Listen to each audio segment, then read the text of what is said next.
Sebelum ceritanya dimulai, silahkan tulis di kolom komentar dari daerah mana saja teman-teman yang menonton cerita ini. Jangan lupa like dan subscribe agar channel ini bisa semakin berkembang dan bisa mempersembahkan cerita yang lebih menarik lagi. Sinar matahari pagi menembus jendela kaca raksasa di kamar Presidential Suite, melukis lantai marmer dengan sapuan cahaya keemasan. Dari lantai teratas sebuah hotel paling mewah di ibu kota, pemandangan kota yang mulai sibuk terhampar seperti diorama yang hidup. Namun, bagi Inara, seluruh dunia seakan hanya berpusat di dalam ruangan ini, di depan cermin besar berbingkai perak tempat ia kini duduk. Udara di sekelilingnya beraroma lembut dari campuran lili dan mawar segar yang menghiasi setiap sudut ruangan, bersaing dengan wangi dari produk rias mahal yang kini sedang dipulaskan dengan ahli ke wajahnya. Tahan sebentar, jangan tersenyum dulu, Inara. Suara lembut Rina, penata rias kenamaan itu, membuyarkan lamunan Inara.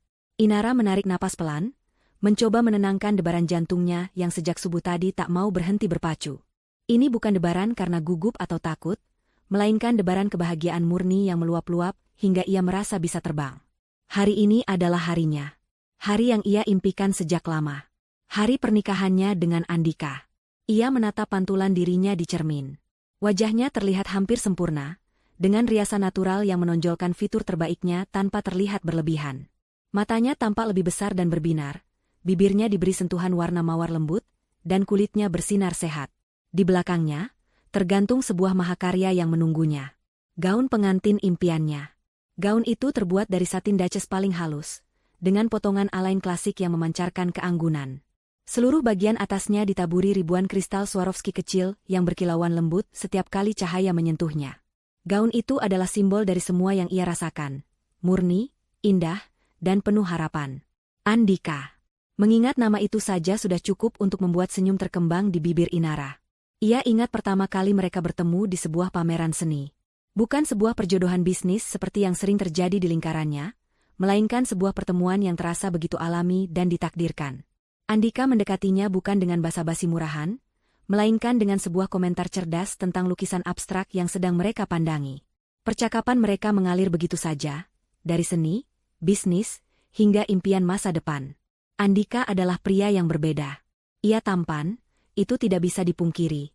Tapi yang lebih memikat Inara adalah kecerdasannya, ambisinya, dan caranya menatap Inara seolah ia adalah satu-satunya wanita di dunia. Keluarganya pun jatuh hati pada Andika. Ayahnya, Pak Suryo, seorang konglomerat yang biasanya sulit dibuat terkesan, melihat potensi besar dalam diri Andika. Beliau melihat Andika sebagai sosok pekerja keras yang membangun bisnisnya dari nol, bukan sekadar anak manja yang mengandalkan nama keluarga. Andika selalu menunjukkan rasa hormat yang luar biasa kepada Pak Suryo dan istrinya. Ia tidak pernah datang dengan tangan kosong, selalu membawakan sesuatu yang menunjukkan perhatiannya. Ia mendengarkan nasihat Pak Suryo dengan saksama dan sering meminta pendapatnya, sebuah sikap yang meluluhkan hati sang calon mertua. Dia pria yang baik, Inara. Ayah lihat cara dia memandangmu. Jaga dia baik-baik, kata ayahnya suatu malam setelah makan malam bersama Andika. Restu itu adalah segalanya bagi Inara. Lamunannya kembali terinterupsi saat pintu kamar diketuk pelan sebelum terbuka. Ibunya masuk, diikuti oleh ayahnya. Wajah ibunya langsung basah oleh air mata haru saat melihat Inara. "Putriku, kamu cantik sekali," bisik ibunya, suaranya bergetar. Ia memeluk Inara dengan hati-hati agar tidak merusak riasan dan tatanan rambutnya. "Ibu, jangan menangis. Nanti riasanku luntur," canda Inara, meskipun matanya sendiri mulai terasa panas. Pak Suryo berdiri di ambang pintu, menatap putrinya dengan tatapan yang sulit diartikan.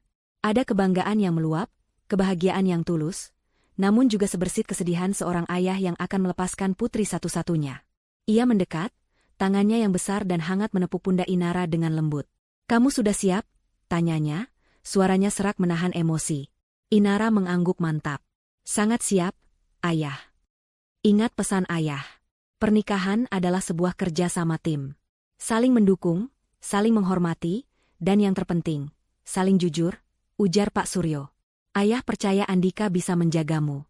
Tapi ingat, rumah ayah dan ibu akan selalu menjadi rumahmu, kapanpun kamu membutuhkannya." Kata-kata itu menghangatkan hati Inara. Ia merasa menjadi wanita paling beruntung di dunia. Memiliki keluarga yang begitu menyayanginya, dan akan menikahi pria yang begitu mencintainya. Semuanya terasa sempurna. Terlalu sempurna. Setelah kedua orang tuanya pergi untuk menyambut para tamu yang mulai berdatangan, Rina sang penata rias mulai memberikan sentuhan akhir. Nah, sudah selesai. Kamu benar-benar pengantin paling cantik yang pernah aku rias, Inara. Inara tersenyum tulus. Terima kasih banyak, Rina. Ini semua berkat tangan ajaibmu. Setelah Rina dan timnya membereskan peralatan, Inara akhirnya memiliki waktu untuk sendirian. Ia berjalan menuju jendela, menatap ke bawah pada taman hotel yang sudah didekorasi dengan indah untuk upacara pemberkatannya nanti. Dari kejauhan, ia bisa melihat para tamu mulai mengisi kursi. Ia meraih ponselnya yang tergeletak di meja, ingin mengirim pesan singkat untuk Andika, sekadar untuk mengatakan betapa ia tidak sabar untuk bertemu di altar. Namun, saat layar ponselnya menyala, ada sebuah notifikasi pesan dari nomor yang tidak ia kenal. Ia membukanya tanpa curiga, mengira mungkin salah satu kerabat jauh yang ingin mengucapkan selamat. Tapi isi pesannya singkat dan aneh. Hanya satu kalimat. Tidak semua yang berkilau itu emas. Inara mengerutkan keningnya. Pesan apa ini? Ia membaca ulang kalimat itu. Terasa ganjil dan tidak pada tempatnya. Mungkin hanya orang iseng, atau seseorang yang iri dengan kebahagiaannya. Tentu saja, hidupnya yang tampak sempurna pasti membuat banyak orang merasa iri. Ia menggelengkan kepala, mencoba mengusir pikiran negatif itu. Tidak ada yang boleh merusak hari sempurnanya. Ia menghapus pesan itu, lalu meletakkan kembali ponselnya. Ia menarik napas dalam-dalam, kembali memfokuskan pikirannya pada Andika, pada altar, dan pada masa depan indah yang menanti mereka. Namun, entah kenapa, kalimat aneh itu seperti bayangan kecil yang menempel di sudut benaknya, sebuah riak kecil di danau kebahagiaannya yang tadinya tenang sempurna. Inara berusaha keras mengabaikan perasaan ganjil yang ditinggalkan oleh pesan misterius itu. Ia kembali duduk di depan cermin, memandangi pantulan dirinya dan meyakinkan diri bahwa semua baik-baik saja. Itu hanya ulah orang iseng. Hari ini adalah hari bahagia, dan ia tidak akan membiarkan hal sepele merusaknya. Ia merapikan lipatan kecil di gaunnya, jemarinya menelusuri kristal-kristal dingin yang terasa nyata, sebuah penegasan bahwa semua ini bukanlah mimpi. Ketukan di pintu kembali terdengar, kali ini lebih tegas. Pintu terbuka dan sosok anggun Ibu Sulis, calon ibu mertuanya, muncul. Ibu Sulis adalah seorang wanita yang penampilannya selalu sempurna. Hari ini ia mengenakan kebaya modern berwarna lavender yang dijahit khusus, dengan tatanan rambut yang rapi dan perhiasan berlian yang serasi. Senyumnya terkembang lebar saat matanya tertuju pada Inara. Inara, putriku. Ya Tuhan, lihat dirimu. Kamu bagaikan bidadari, seru Ibu Sulis, suaranya terdengar begitu hangat dan tulus. Ia menghampiri Inara dan memeluknya. Namun, pelukannya terasa sedikit kaku, dan parfumnya yang tajam terasa sedikit menusuk hidung. Terima kasih, Ibu, jawab Inara sopan, mencoba membalas senyuman itu dengan tulus. Tentu saja kamu cantik. Kamu adalah pengantin putraku satu-satunya, lanjut Ibu Sulis sambil melepaskan pelukannya. Matanya menelusuri penampilan Inara dari ujung rambut hingga ujung gaun, sebuah tatapan yang terasa seperti penilaian. Sempurna. Semua ini hotel ini, dekorasinya, gaunmu, keluarga Suryo memang tidak pernah setengah-setengah. Kami benar-benar merasa sangat terhormat dan beruntung bisa menjadi bagian dari ini semua. Ada sesuatu dalam nada bicaranya yang membuat Inara merasa sedikit tidak nyaman. Pujian itu terdengar lebih seperti pengakuan atas kekayaan keluarganya daripada ketulusan. Tapi lagi-lagi, Inara menepis pikiran itu. Mungkin ia hanya terlalu sensitif hari ini. Ibu Sulis kemudian membuka sebuah kotak bludru kecil berwarna biru tua. Di dalamnya, terbaring sebuah kalung berlian dengan model yang sangat indah, namun terkesan sedikit berlebihan untuk dipakai bersama gaunnya yang sudah berkilauan. Ini, sayang, hadiah kecil dari ibu dan ayah. Sebagai tanda selamat datang di keluarga kami. Ibu ingin memasangkannya untukmu. Sebelum Inara sempat menjawab, Ibu Sulis sudah berada di belakangnya, membuka pengait kalung itu. Jemarinya terasa dingin saat menyentuh tengkuk Inara, membuatnya sedikit bergidik. Kalung itu terasa berat saat melingkari lehernya. Nah, lihat. Cantik sekali, bukan? Sangat serasi, kata Ibu Sulis sambil menatap pantulan mereka di cermin. Di cermin, Inara melihat senyum Ibu Sulis. Tapi matanya tidak ikut tersenyum. Sorot matanya tajam, seolah sedang mengagumi sebuah properti berharga yang baru saja berhasil ia dapatkan. Saat itulah pintu terbuka lagi, dan Andika masuk. Ia tampak luar biasa gagah dalam setelan jas hitam yang dibuat oleh desainer Italia ternama. Rambutnya ditata rapi, dan senyumnya yang menawan langsung terarah pada Inara. Sayang, sapanya, matanya berbinar saat melihat Inara. Kamu kamu membuatku kehabisan kata-kata. Andika mendekat dan mencium kening Inara dengan lembut. Inara bisa mencium aroma parfum maskulinnya yang familiar, aroma yang selalu membuatnya merasa aman dan nyaman. Segenap keraguan yang tadi sempat muncul langsung sirna. Inilah Andikanya. Pria yang mencintainya. Lihat, Andika. Ibu sudah memberikan hadiah kita untuk Inara. Cocok sekali, kan? Ujar Ibu Sulis, tangannya masih bertengger di bahu Inara. Andika menatap kalung itu, lalu tersenyum pada ibunya. Pilihan ibu memang tidak pernah salah. Ia kemudian kembali menatap Inara. Aku adalah pria paling beruntung di dunia hari ini. Mereka bertiga berdiri di depan cermin, sebuah potret keluarga yang tampak sempurna. Namun, Inara merasakan sebuah dinamika yang aneh. Andika, yang biasanya begitu percaya diri, tampak sedikit tegang di hadapan ibunya. Tatapannya sesekali melirik ke arah Ibu Sulis, seolah mencari persetujuan. Inara mencoba memakluminya sebagai kegugupan menjelang upacara pernikahan. Tentu saja ia gugup, sama seperti dirinya. Baiklah, ibu akan keluar dulu untuk memastikan semuanya sudah siap. Jangan terlalu lama, Andika. Para tamu sudah menunggu, kata Ibu Sulis. Ia memberikan satu senyuman lagi pada Inara sebelum berbalik. Saat hendak melangkah keluar, ia berhenti sejenak di dekat Andika. Ia mencondongkan tubuhnya dan berbisik dengan suara yang sangat pelan. Namun di keheningan ruangan itu, Inara yang sedang membelakangi mereka untuk merapikan ekor gaunnya, dapat menangkap sebagian kalimat itu dengan jelas. Suara Ibu Sulis tidak lagi hangat seperti tadi, melainkan tajam dan penuh perintah. Pastikan semua berjalan sesuai rencana. Jangan ada kesalahan, Andika. Terutama soal dokumen itu. Inara membeku. Dokumen? Dokumen apa yang mereka bicarakan? Kenapa harus dibicarakan dengan cara berbisik di hari pernikahan mereka? Suara bisikan itu, nadanya yang mendesak, terasa sangat kontras dengan suasana bahagia yang seharusnya menyelimuti mereka. Jantungnya yang tadi sudah tenang, kini mulai berdebar lagi, kali ini dengan irama yang berbeda. Irama kecurigaan. Tentu, Bu, jawab Andika singkat, juga dengan suara pelan. Ibu Sulis pun pergi, meninggalkan aroma parfumnya yang tajam di udara. Andika berbalik kembali menghadap Inara, senyumnya sudah kembali terpasang sempurna di wajahnya. Ada apa, sayang? Kamu terlihat pucat, tanya Andika, mengelus pipi Inara. Inara tergagap.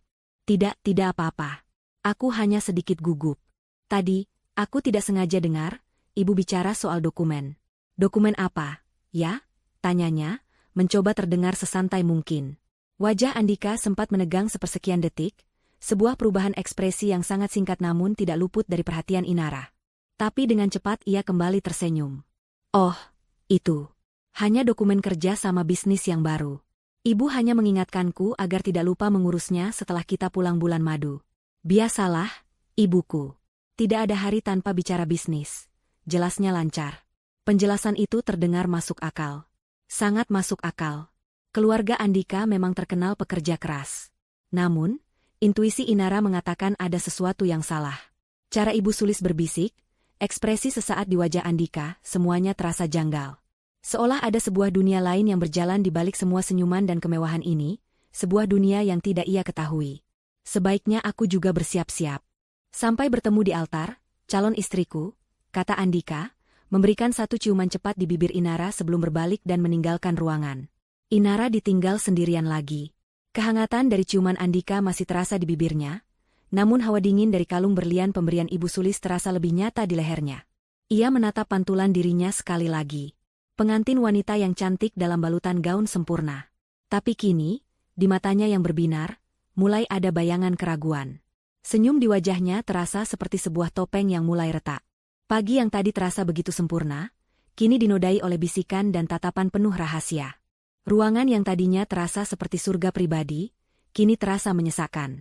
Keheningan yang ditinggalkan Andika terasa berat, dipenuhi oleh gema bisikan Ibu Sulis yang terus terngiang di telinga Inara. Dokumen itu, sebuah kata yang sederhana, namun diucapkan dengan nada yang penuh rahasia dan kepentingan, membuatnya terdengar seperti sebuah ancaman. Inara berjalan mondar-mandir di atas karpet tebal, ekor gaunnya yang panjang menyapu lantai tanpa suara. Pikirannya berkecamuk, mencoba menyusun kepingan-kepingan teka-teki yang mengganggu. Penjelasan Andika tadi terdengar logis. Tentu saja ibunya akan mengingatkan soal pekerjaan, mereka adalah keluarga pebisnis yang ambisius. Tapi mengapa harus dengan cara seperti itu? Mengapa harus berbisik seolah ada yang tidak boleh ia dengar? Hatinya ingin sekali mempercayai Andika. Hatinya ingin menepis semua ini sebagai paranoia pengantin, dan kembali merasakan kebahagiaan murni yang ia rasakan 1 jam yang lalu. Ia sudah mencintai pria itu selama 2 tahun. Andika adalah sandarannya, masa depannya. Meragukannya terasa seperti mengkhianati fondasi dari hidup baru yang akan ia bangun. Ia berhenti di depan jendela, mencoba menenangkan diri dengan melihat pemandangan taman di bawah. Para tamu sudah hampir memenuhi semua kursi. Orkestra mini di sudut taman memainkan melodi klasik yang lembut, namun alunan musik itu gagal menenangkan debaran jantungnya. Tiba-tiba ia teringat sesuatu. Tas tangannya. Di dalamnya ada dompet, ponselnya yang satu lagi, dan sebuah bros kecil berbentuk bunga melati peninggalan neneknya. Ia ingin menyematkan bros itu di buket bunganya sebagai sesuatu yang lama dan berharga, sebuah tradisi keberuntungan. Tas itu ia tinggalkan di ruang duduk sebelah, tempat keluarganya seharusnya menunggunya sebelum ia dirias. Ruangan yang sama tempat ia mendengar bisikan tadi.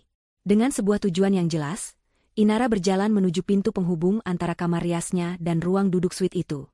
Ia akan mengambil tasnya dan mungkin, jika ada kesempatan, mencoba memahami apa yang sebenarnya terjadi. Ia melangkah sepelan mungkin, sepatu satinnya tidak menimbulkan suara. Saat tangannya meraih gagang pintu berwarna emas itu, ia menyadari pintunya tidak tertutup rapat, menyisakan celah selebar 1 jari. Dan dari celah itu, ia bisa mendengar suara-suara lagi. Jantungnya seakan berhenti berdetak. Mereka masih di sana. Suara Andika, Ibu Sulis, dan satu lagi suara pria yang lebih berat dan serak, yang ia kenali sebagai suara ayah Andika. Mereka tidak pergi untuk bersiap-siap. Mereka melanjutkan percakapan rahasia mereka. Didorong oleh campuran rasa takut dan penasaran yang tak tertahankan, Inara tidak jadi membuka pintu. Sebaliknya, ia menempelkan telinganya sedekat mungkin ke celah pintu, menahan napas. Awalnya suara mereka terdengar tidak jelas, teredam oleh pintu yang tebal. Namun kemudian suara ayah Andika terdengar lebih jelas, nadanya penuh kekhawatiran. Apa kamu yakin dia tidak curiga, Andika? Tadi aku lihat sekilas wajahnya saat kamu keluar. Dia tampak pucat. Inara merasakan dingin menjalari punggungnya. Mereka membicarakannya. Suara Andika menjawab, terdengar sedikit kesal namun penuh percaya diri yang angkuh. Dia hanya gugup. Ayah. Inara itu terlalu cinta padaku untuk bisa curiga. Dia menelan mentah-mentah penjelasanku soal dokumen bisnis tadi. Baginya, aku tidak mungkin berbohong. Wanita bodoh yang sedang jatuh cinta. Wanita bodoh. Kata-kata itu menghantam Inara seperti tamparan keras. Pria yang selama ini memujanya, yang menatapnya dengan tatapan memuja, baru saja menyebutnya wanita bodoh di belakangnya. Rasa sakit yang tajam menusuk hatinya, namun ini barulah awal. Suara dingin Ibu Sulis mengambil alih, nadanya tajam dan tidak sabar. Sudah, jangan buang waktu dengan membahas perasaan seorang gadis. Kita fokus pada rencana utama. Waktu kita tidak banyak. Semua harus berjalan sempurna. Bagaimana dengan surat itu? Apa kamu yakin dia akan menandatanganinya begitu saja? Tanya ayah Andika lagi. Tentu saja. Jawab Ibu Sulis dengan nada meremehkan. Surat pengalihan aset itu sudah disiapkan oleh pengacara kita. Dibuat dengan kalimat yang berbelit-belit, tapi intinya jelas. Sebagian besar saham warisan Inara di perusahaan Suryo akan menjadi aset bersama atas nama dia dan Andika. Alasannya? Sebagai simbol penyatuan keluarga, sebagai jaminan cinta abadi. Inara yang sedang dimabuk asmara dan suasana bulan madu besok pagi pasti akan menandatanganinya tanpa berpikir panjang. Napas Inara tercekat di tenggorokan. Pengalihan aset? Saham perusahaan ayahnya? Jadi ini semua bukan tentang cinta. Ini tentang uang. Tentang perusahaan. Rasa sakit di hatinya kini bercampur dengan rasa mual yang hebat. Ini pertaruhan yang besar. Sulis, kata ayah Andika lagi. Pak Suryo itu bukan orang sembarangan. Dia punya banyak koneksi. Justru karena itu kita harus melenyapkannya.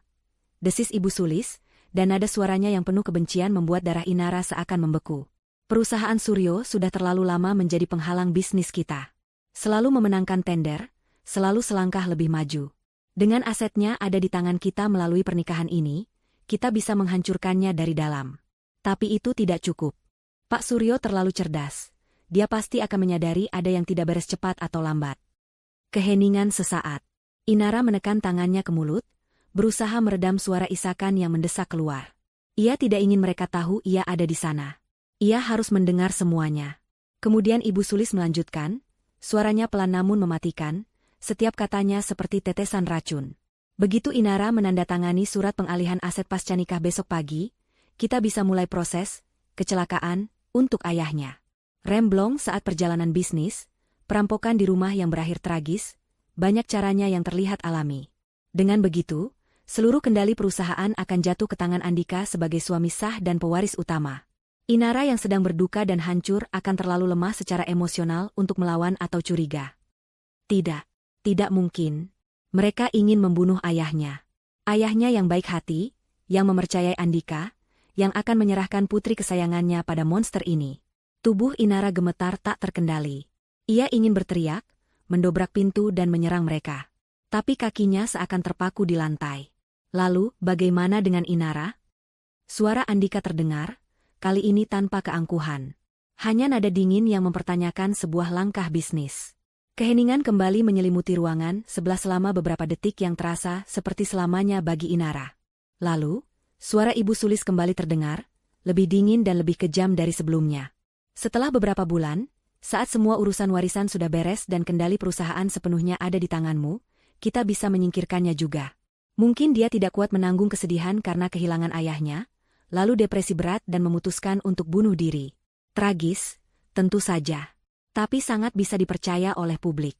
Dengan begitu, semua kekayaan keluarga Suryo akan jatuh sepenuhnya ke tanganmu, putraku. Dan tidak akan ada lagi yang menghalangi jalan keluarga kita. Cukup sudah. Inara tidak tahan lagi. Dunia di sekelilingnya berputar. Suara-suara itu bercampur dengan deru darah di telinganya. Bunga-bunga yang wangi kini berbau busuk.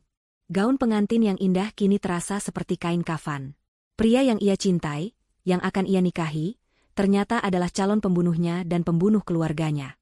Dongeng indahnya bukan hanya berakhir, tapi meledak menjadi sebuah mimpi buruk paling mengerikan yang tak pernah bisa ia bayangkan. Jari Inara melayang di atas layar ponselnya, tepat di atas nama, Ayah. Begitu banyak yang ingin ia teriakkan lewat telepon, tapi ia tahu itu adalah langkah yang bodoh. Ruangan itu mungkin tidak kedap suara. Satu teriakan panik bisa menghancurkan satu-satunya kesempatan yang ia miliki. Ia harus berpikir jernih. Ayahnya, Pak Suryo, adalah seorang ahli strategi. Beliau selalu mengajarkan Inara untuk berpikir 3 langkah ke depan, terutama dalam situasi krisis. Saat ini, Inara sedang berada dalam krisis terbesar dalam hidupnya. Ia menarik napas dalam-dalam, memaksa paru-parunya untuk bekerja. Amarah yang membara memberinya kekuatan. Ia teringat sesuatu. Beberapa tahun lalu, saat perusahaan ayahnya menghadapi ancaman pengambil alihan yang sengit, ayahnya pernah membuat sebuah protokol darurat sederhana untuk keluarga. Sebuah kode yang berarti, tinggalkan semuanya, jangan bertanya, segera ke titik aman. Kode itu tidak pernah mereka gunakan, hingga terasa seperti sebuah permainan paranoid saja. Tapi sekarang, permainan itu menjadi sangat nyata. Jarinya beralih dari tombol panggil ke aplikasi pesan. Ia mengetik dengan cepat, jempolnya yang gemetar beberapa kali salah menekan huruf. Ayah, Ibu, kode merah. Pintu servis di ujung koridor lantai ini.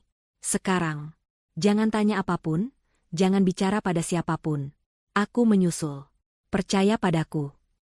Ia membaca ulang pesan itu. Singkat, jelas, dan mendesak. Kata, kode merah, akan cukup untuk membuat ayahnya bergerak tanpa ragu.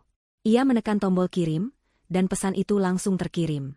Sekarang ia harus menciptakan alasan untuk keluar dari ruangan ini. Ia tidak bisa lari begitu saja dengan gaun sebesar ini, tanpa menimbulkan kecurigaan. Ia segera menelepon nomor Mita, asisten pribadinya sekaligus sahabatnya yang bertugas sebagai kepala pengiring pengantin. Halo, Inara? Kamu sudah siap? MC sudah mau memanggil namamu.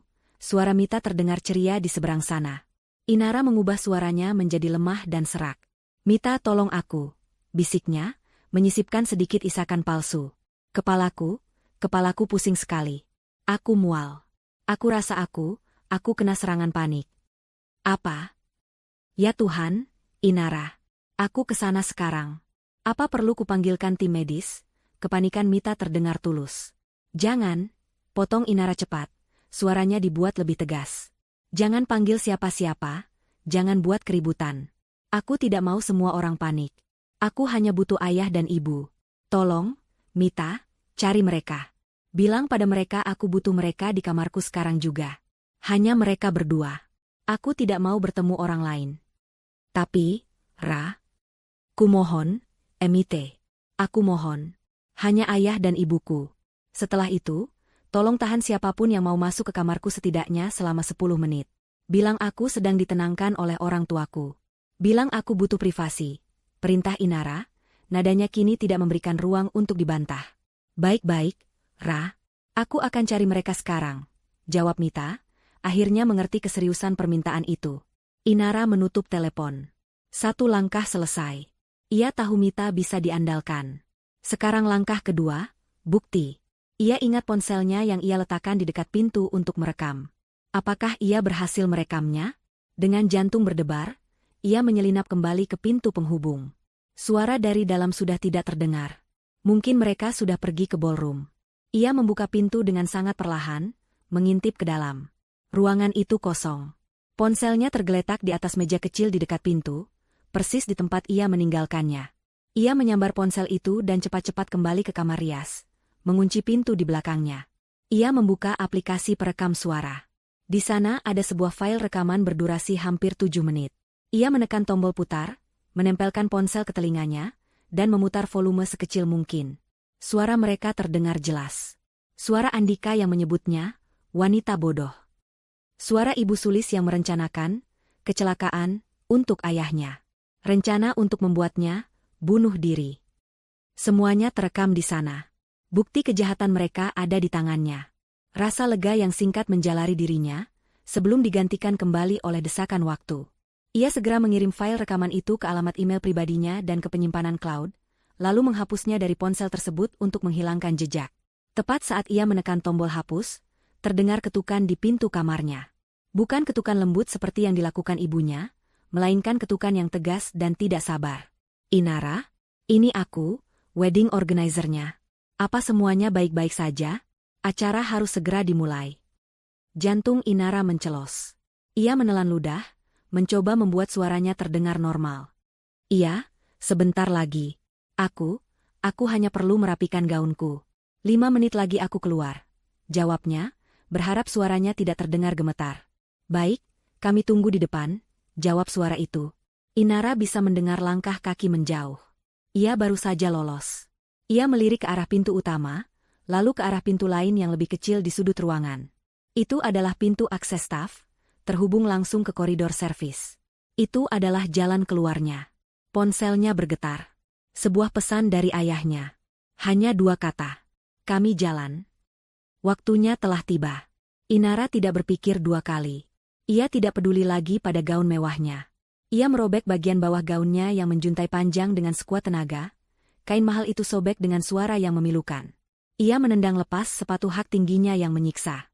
Dengan gaun yang kini compang-camping di bagian bawah dan kaki telanjang, ia berlari tanpa suara menuju pintu servis. Setiap langkah adalah pernyataan perang. Ia meninggalkan di belakangnya ruangan yang penuh bunga, mimpi yang hancur, dan citra seorang pengantin yang naif. Saat ia membuka pintu servis dan melangkah ke koridor yang remang-remang dan berbau disinfektan, ia bukan lagi Inara sang calon pengantin. Ia adalah Inara, pelindung keluarganya. Koridor servis terasa seperti dunia lain. Dindingnya dicat abu-abu polos, lantainya dari beton yang dingin, dan udaranya terasa pengap. Di sepanjang dinding terpasang pipa-pipa besar dan kabel-kabel tebal. Sangat kontras dengan kemewahan dan keharuman di sisi lain dinding itu. Kontras yang sama seperti kebenaran dan kebohongan yang baru saja ia temukan. Inara berlari tanpa alas kaki, gaunnya yang sobek menyulitkan gerakannya. Setiap beberapa langkah ia menoleh ke belakang, takut jika ada yang mengikutinya.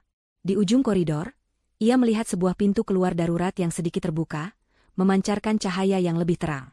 Di sanalah titik pertemuannya. Saat ia semakin dekat, ia melihat sosok ayahnya yang tegap dan ibunya yang tampak cemas menunggunya. Inara, bisik ibunya penuh kelegaan bercampur kepanikan saat melihatnya. Mata ibunya langsung tertuju pada penampilan Inara yang kacau. Wajahnya yang sembab, riasannya yang luntur, dan gaunnya yang robek. Ya Tuhan, nak, ada apa ini? Kamu kenapa? Pak Suryo tidak banyak bicara. Ia hanya menatap putrinya dengan tatapan tajam, mencoba membaca situasi. Ia bisa melihat ini bukan sekadar serangan panik biasa. Ada kengerian yang nyata di mata putrinya. Inara tidak sanggup menjelaskan dengan kata-kata. Tenggorokannya terasa tercekat oleh isak tangis yang kembali mendesak. Sambil terisak, ia hanya bisa menggelengkan kepala. Ia mengeluarkan ponselnya, membuka file audio yang tadi sudah ia simpan di email.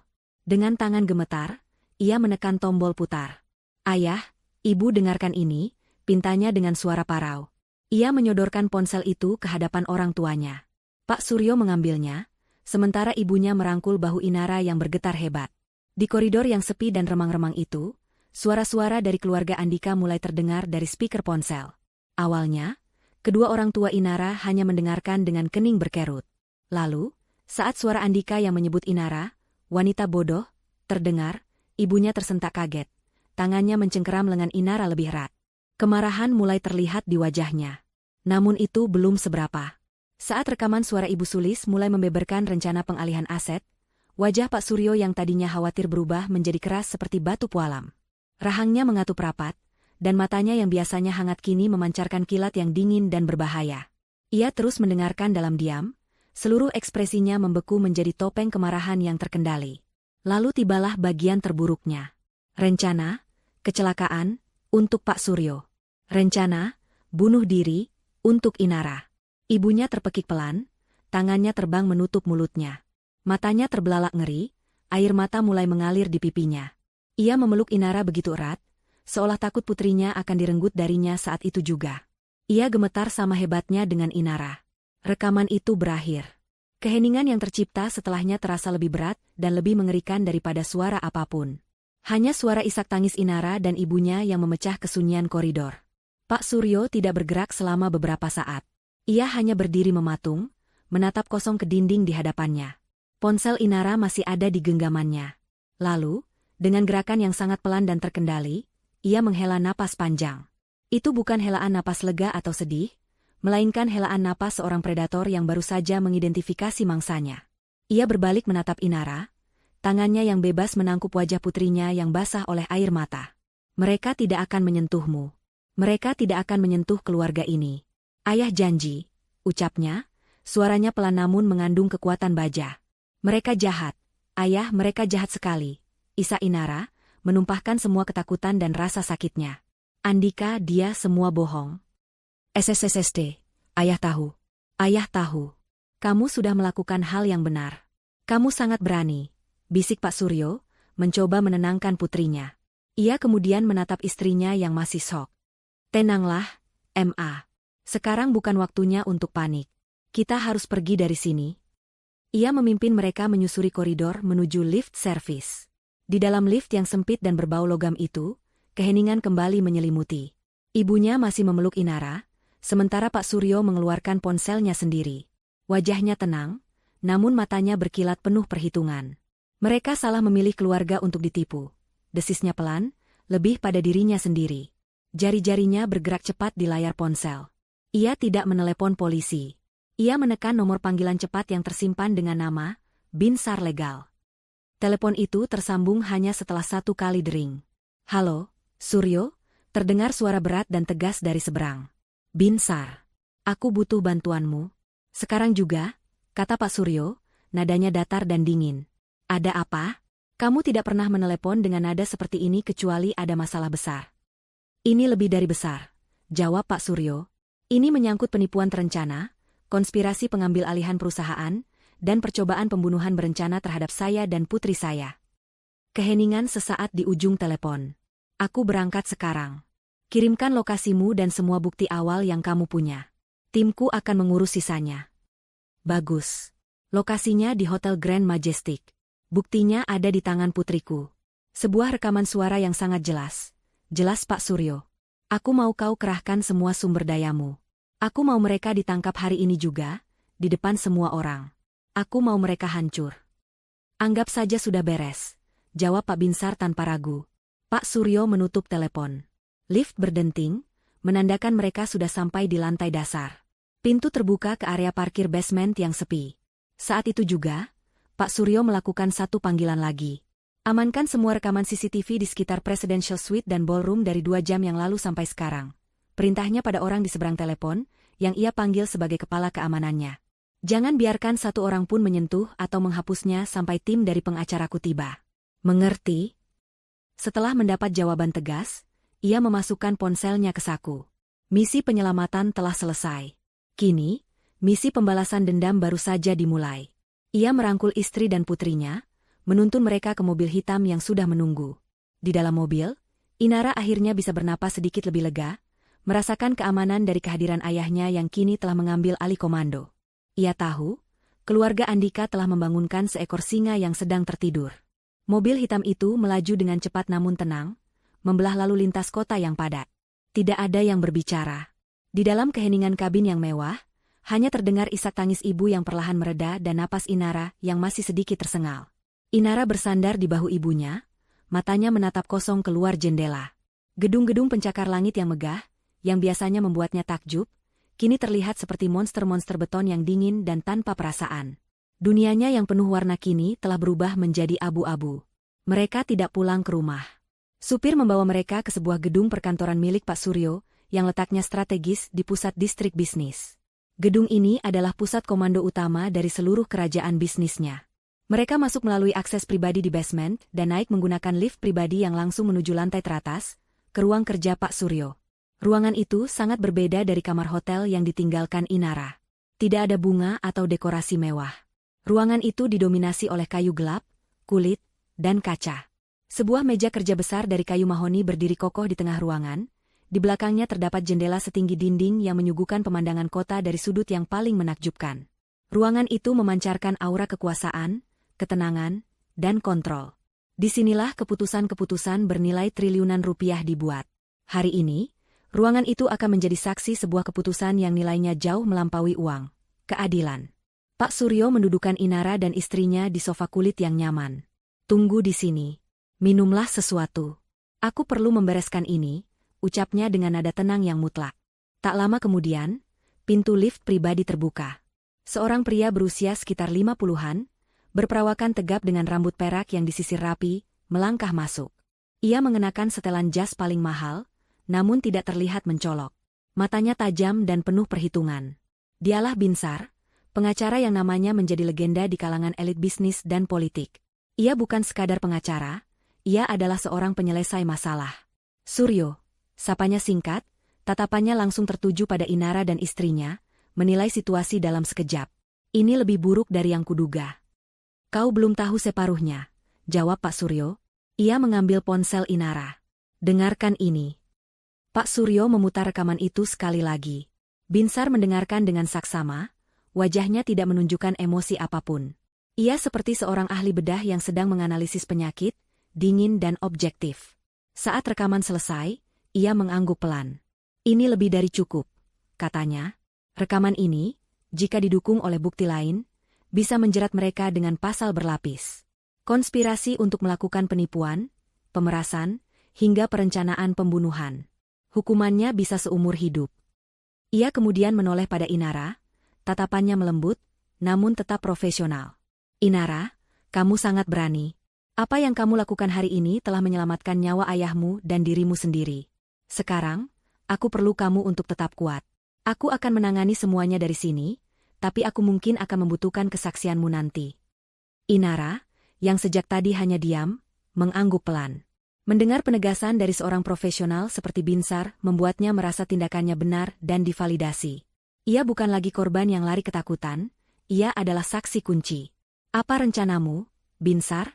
Tanya Pak Suryo, kembali ke mode bisnis. Cepat dan senyap di awal, lalu hantam dengan keributan maksimal di akhir, jelas Binsar sambil mengeluarkan tabletnya. Timku sudah bergerak untuk mendapatkan surat perintah darurat dari pengadilan untuk menyita rekaman CCTV hotel. Panggilanmu pada kepala keamananmu sangat krusial, itu mengunci barang bukti utama kita. Kedua, aku sudah menghubungi kolega di jajaran kepolisian. Bukan polisi biasa. Kita akan melibatkan tim dari Direktorat Kejahatan Serius. Mereka akan menangani ini dengan profesional dan tanpa ada kemungkinan, kebocoran, atau suap. Binsar menunjukkan layar tabletnya pada Pak Suryo. Kita akan biarkan situasi di hotel memanas. Biarkan mereka panik, biarkan para tamu bertanya-tanya. Semakin tinggi kebingungan mereka, semakin besar dampak penangkapannya nanti.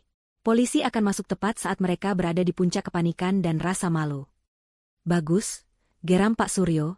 Aku mau seluruh dunia melihat siapa mereka sebenarnya. Aku mau setiap kolega bisnis, setiap teman sosialita yang mereka undang, menjadi saksi jatuhnya topeng mereka. Serahkan padaku, kata Binsar. Ia mulai melakukan serangkaian panggilan telepon, suaranya tenang dan penuh wibawa, memberikan instruksi-instruksi yang kompleks dalam jargon hukum yang rumit. Roda keadilan yang besar dan berat kini mulai berputar, digerakkan oleh kekuatan dan koneksi Pak Suryo serta keahlian Binsar. Sementara para pria itu menyusun strategi, ibu menemani Inara, membawakan segelas teh hangat. Minumlah, nak, kamu harus tenang. Saat Inara menyesap tehnya, ponselnya yang ada di meja bergetar. Sebuah pesan masuk. Dari Andika. Hatinya mencelos sesaat, sebuah refleks dari kebiasaan lamanya. Tapi perasaan itu langsung tergantikan oleh gelombang kemarahan yang dingin. Sayang, kamu di mana? Acaranya mau mulai. Semua orang mencarimu. Apa kamu baik-baik saja? Inara menatap pesan itu dengan tatapan jijik. Kata, sayang, itu terasa seperti hinaan. Ia teringat bagaimana Andika menyebutnya, wanita bodoh, beberapa saat yang lalu. Ia menunjukkan pesan itu pada ayahnya.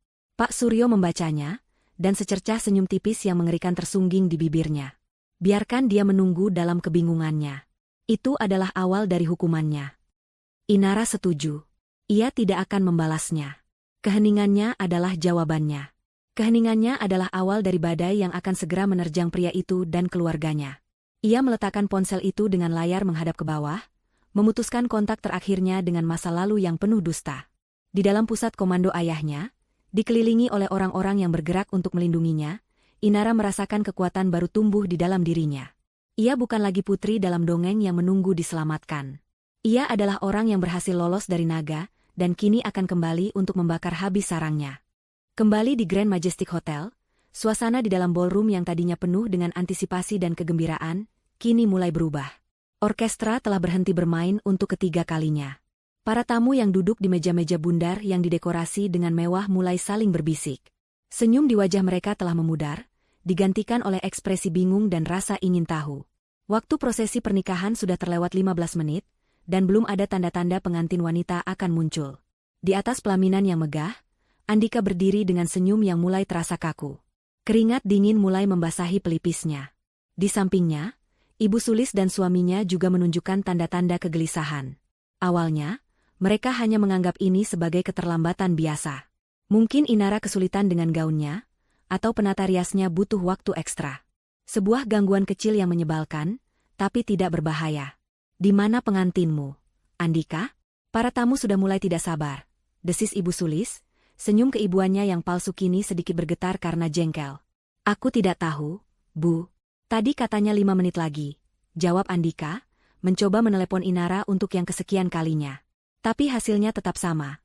Panggilannya tidak tersambung, langsung dialihkan ke pesan suara. Ponselnya tidak aktif. 30 menit berlalu. Suasana di ballroom menjadi canggung.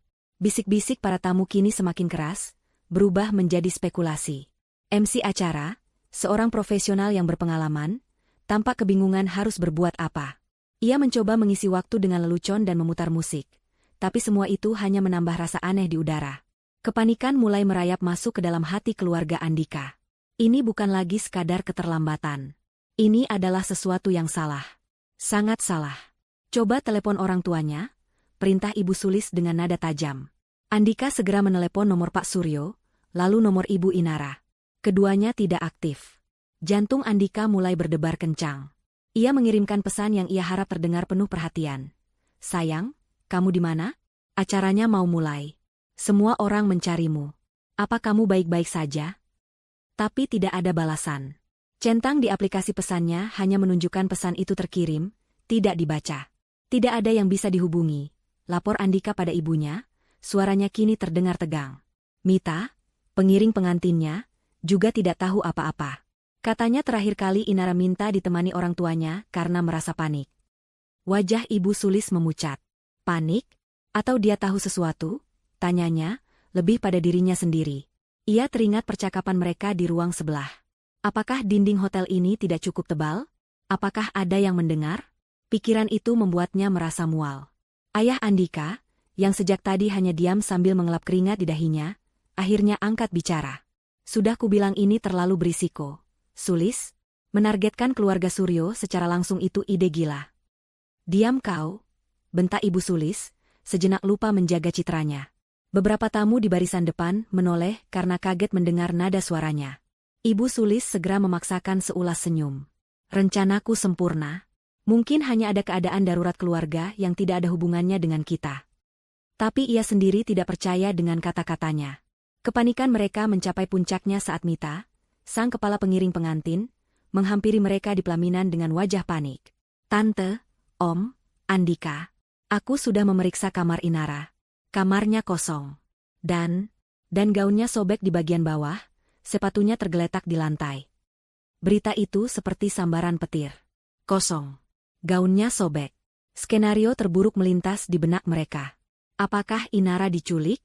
Atau, apakah dia kabur? Jika dia kabur, itu hanya berarti satu hal. Dia tahu. Aku bilang juga apa? Rencanamu ini terlalu ceroboh. Bisik ayah Andika pada istrinya dengan marah. Ini semua karena putramu yang tidak becus itu. Aku yakin dia melakukan kesalahan. Balas Ibu Sulis, kini menyalahkan Andika. Andika hanya bisa berdiri mematung di antara kedua orang tuanya yang mulai saling menyalahkan. Wajahnya pucat pasi. Ia merasa seperti sedang berdiri di atas panggung di depan ratusan pasang mata yang menilainya, sementara tanah di bawah kakinya perlahan runtuh. Impiannya untuk menguasai kekayaan Suryo, untuk menjadi konglomerat terpandang, kini berubah menjadi mimpi buruk yang memalukan. Semua mata tertuju padanya, sang pengantin pria yang ditinggalkan di altar. Tepat di puncak kekacauan dan rasa malu itu, seorang pria berjas rapi yang merupakan general manager hotel, berjalan cepat menuju pelaminan. Wajahnya serius dan pucat. Ia tidak sendirian. Di belakangnya, berjalan dua orang petugas keamanan hotel yang bertubuh tegap. Pemandangan itu langsung menarik perhatian seluruh tamu di ballroom. Suasana menjadi hening seketika. Sang manajer berhenti tepat di hadapan Andika dan keluarganya. Ia membungkuk sedikit, namun tidak ada keramahan dalam sikapnya.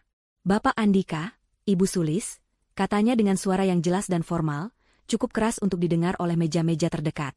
Mohon maaf mengganggu. Ada pihak berwenang yang ingin berbicara dengan Anda. Jantung keluarga Andika seakan berhenti berdetak. Pihak berwenang. Polisi. Itu adalah kata-kata yang paling mereka takuti. Mereka saling pandang, mata mereka terbelalak ngeri. Mereka tahu, ini adalah akhir dari segalanya. Permainan telah usai, dan mereka kalah telak. Di atas panggung pernikahan mereka yang megah, di bawah sorotan lampu kristal dan tatapan ratusan tamu, kebohongan mereka akhirnya terkuak. Kata-kata General Manager Hotel menggantung di udara yang tegang, menyedot sisa-sisa oksigen dari paru-paru keluarga Andika. Pihak berwenang. Dua kata itu adalah lonceng kematian bagi rencana mereka, bagi reputasi mereka, bagi kebebasan mereka. Wajah Ibu Sulis yang tadinya pucat kini berubah menjadi merah padam karena amarah dan kepanikan yang tak bisa lagi ia sembunyikan. Andika hanya bisa menatap kosong.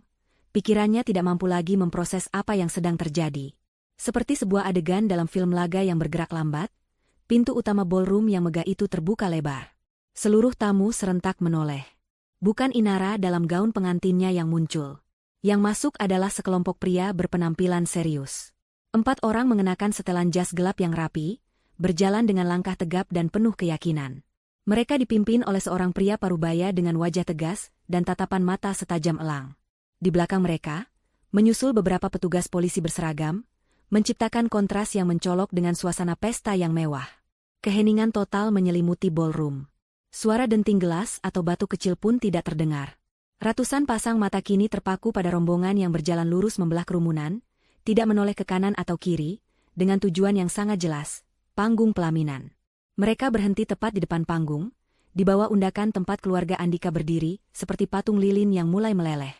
Pria yang memimpin rombongan itu menatap langsung ke arah mereka bertiga, tatapannya dingin dan tanpa emosi. "Selamat malam," sapanya.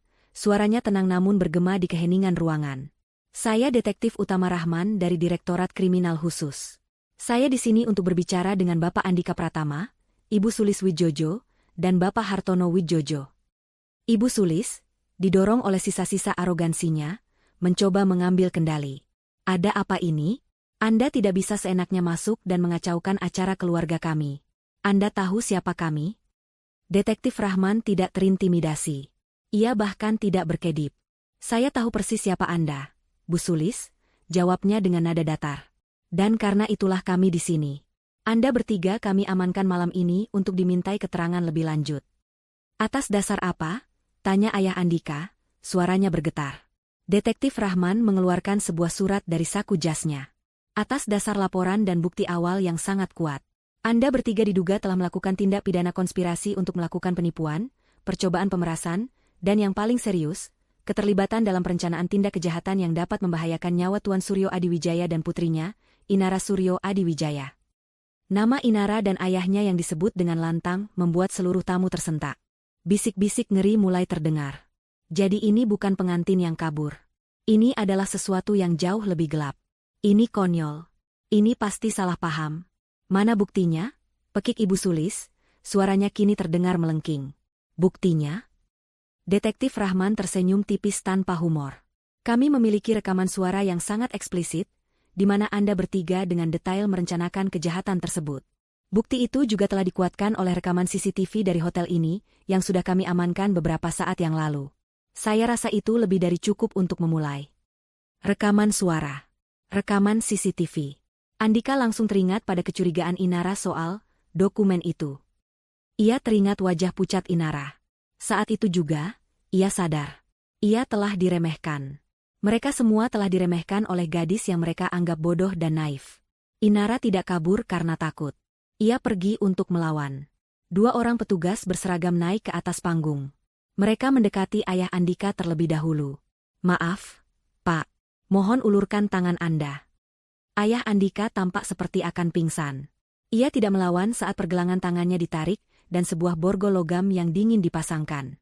Suara, klik, dari borgol itu terdengar begitu keras di ruangan yang hening, seperti suara palu hakim yang mengetuk vonis. Berikutnya adalah Ibu Sulis. Ia meronta. Jangan sentuh saya. Lepaskan saya. Kalian akan menyesal. Teriaknya, citra anggunnya kini luntur total, digantikan oleh wajah seorang penjahat yang terpojok. Tapi perlawanannya sia-sia. Borgol kedua terpasang di tangannya.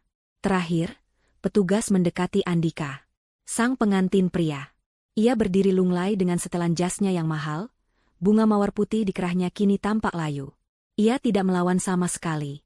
Saat borgol terpasang di tangannya, ia hanya bisa menunduk dalam-dalam. Malu, hancur, dan kalah. Mimpi indahnya menjadi seorang raja berakhir dengan ia menjadi seorang pesakitan. Para tamu undangan kini tidak lagi hanya berbisik. Banyak dari mereka yang mengeluarkan ponsel, merekam momen yang luar biasa ini. Kejatuhan keluarga Widjojo disiarkan langsung dari pesta pernikahan mereka sendiri. Kilatan lampu blitz dari beberapa wartawan yang berhasil menyelinap masuk menambah drama pada adegan itu. Saat mereka digiring menuruni panggung, melewati para tamu yang menatap dengan campuran ngeri, kasihan, dan jijik, Andika mengangkat kepalanya sejenak. Matanya yang putus asa memandang ke sekeliling ballroom yang indah, tempat yang seharusnya menjadi saksi kemenangannya. Pandangannya kemudian berhenti pada sebuah titik hitam di sudut langit-langit. Sebuah kamera CCTV, dengan lampu merah kecil yang berkedip. Di momen itu, ia tahu. Inara sedang menonton. Di suatu tempat yang aman, Inara dan keluarganya sedang menyaksikan semua ini. Ia tidak hanya dikalahkan oleh kekuatan Pak Suryo. Ia telah dihancurkan oleh kecerdasan dan keberanian gadis yang cintanya ia hianati. Di tatapan terakhirnya pada kamera itu, tidak ada lagi cinta atau penyesalan, yang ada hanyalah pengakuan atas kekalahan total yang mutlak. Seminggu telah berlalu sejak malam pernikahan yang kacau itu. Media massa berpesta pora. Setiap stasiun televisi, portal berita online, dan surat kabar menjadikan skandal pernikahan konglomerat sebagai berita utama mereka. Foto-foto Andika dan keluarganya yang diborgol dengan latar belakang pelaminan mewah terpampang di mana-mana. Kebenaran yang tadinya hanya didengar oleh Inara di balik pintu, kini menjadi konsumsi publik. Di ruang keluarga rumahnya yang hangat dan nyaman, Inara duduk di sofa bersama kedua orang tuanya. Tidak ada lagi gaun pengantin atau suasana tegang. Inara mengenakan pakaian santai, rambutnya tergerai alami, dan di tangannya ada secangkir teh melati hangat. Di layar televisi besar di hadapan mereka, seorang pembawa berita sedang memberikan laporan perkembangan terbaru kasus tersebut. Polisi mengonfirmasi bahwa bukti rekaman suara dan rekaman CCTV telah diverifikasi keasliannya, kata sang pembawa berita. Penyelidikan lebih lanjut terhadap bisnis keluarga Widjojo juga telah mengungkap adanya riwayat praktik curang dan beberapa kasus penipuan skala kecil di masa lalu. Diduga, rencana untuk mengambil alih perusahaan milik Suryo Adiwijaya adalah puncak dari ambisi kriminal mereka. Seluruh aset milik keluarga Wijojo kini telah dibekukan oleh pihak berwenang sambil menunggu proses hukum lebih lanjut. Inara mendengarkan semua itu dengan perasaan yang aneh. Bukan lagi rasa sakit atau marah. Yang ia rasakan adalah ketenangan. Seolah sebuah babak yang kelam dan beracun dalam hidupnya telah ditutup secara paksa, dan ia bisa bernapas lega. Ia tidak lagi merasa seperti korban. Ia merasa seperti seorang penyintas. Ibunya mengelus punggungnya dengan lembut. "Apa kamu baik-baik saja, Nak?" Inara menoleh dan tersenyum. Senyum tulus pertamanya dalam seminggu. "Aku baik-baik saja, Bu. Sungguh. Rasanya seperti beban yang sangat berat terangkat dari pundakku." Pak Suryo, yang duduk di kursi tunggalnya, mematikan televisi dengan remote. Ia menatap putrinya dengan tatapan penuh kebanggaan yang belum pernah Inara lihat sebelumnya. "Ayah tidak pernah meragukan kekuatanmu, tapi apa yang kamu lakukan hari itu, keberanianmu, kecerdasanmu untuk bertindak cepat, kamu bukan hanya menyelamatkan nyawa ayah, Inara. Kamu telah menyelamatkan martabat dan masa depan keluarga kita," kata Pak Suryo, suaranya terdengar tulus dan sedikit bergetar. "Kamu bukan lagi sekadar putri kesayangan ayah. Kamu adalah pahlawan keluarga ini." Kata-kata itu menghangatkan hati Inara lebih dari apapun. Semua rasa sakit karena pengkhianatan Andika terasa begitu kecil dibandingkan dengan rasa cinta dan kebanggaan yang ia rasakan dari keluarganya saat itu. Malam itu, sebelum tidur, Inara mengambil ponselnya. Ia membuka galeri fotonya, yang dipenuhi oleh kenangan palsu bersama Andika. Foto saat mereka berlibur, foto saat makan malam romantis, foto saat pertunangan mereka. Wajah Andika yang tersenyum di setiap foto kini terlihat seperti topeng monster. Tanpa ragu, satu persatu, ia menghapus semua foto itu. Setiap sentuhan pada tombol hapus terasa seperti sebuah ritual pembersihan. Kemudian, ia membuka daftar kontaknya, mencari nama, Andika My Love, dan menekan tombol blokir, lalu menghapusnya selamanya dari hidupnya. Setelah selesai, ia merasa benar-benar bebas. Ia berjalan ke balkon kamarnya, menghirup udara malam yang sejuk. Di kejauhan, lampu-lampu kota berkelip seperti bintang buatan manusia. Sebentar lagi fajar akan menyingsing. Ia teringat pada dongeng-dongeng masa kecilnya, tentang putri yang diselamatkan oleh pangeran tampan.